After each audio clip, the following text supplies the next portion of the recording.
അങ്ങനെയാണ് എന്നുള്ളത് നമ്മൾ മാത്രം പറയുന്ന ഒരു കാര്യമില്ല.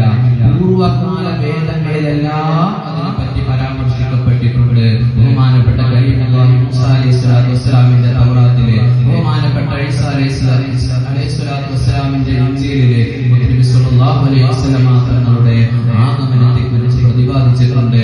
ഇനി നമ്മുടെ മതത്തിൽ നിന്ന് മാറി പരിശോധിച്ച് നോക്കുമ്പോൾ ഇന്ന് ബഹുമാനപ്പെട്ട ഈസാ അലൈഹിസ്സലാത്തു വസ്സലാമിന്റെ ഇൻജീലിനെ തിരുത്തലോടുകൂടി മറ്റു മതസ്ഥരായ ക്രൈസ്തവർ ഉപയോഗപ്പെടുത്തുന്ന ബൈബിളിലെ ഉൽപ്പത്തി പുസ്തകത്തിലെ, ആവർത്തന പുസ്തകത്തിലെ, അതുപോലെ തന്നെ യോഹന്നാന്റെ സുവിശേഷങ്ങളിലെല്ലാം ഇന്നും നബി സല്ലല്ലാഹു അലൈഹി വസല്ലം തങ്ങളുടെ ആ വരവിനെ കുറിച്ചും നബി സല്ലല്ലാഹു അലൈഹി വസല്ലം തങ്ങളുടെ വിശേഷങ്ങളെ കുറിച്ചും കാണാം.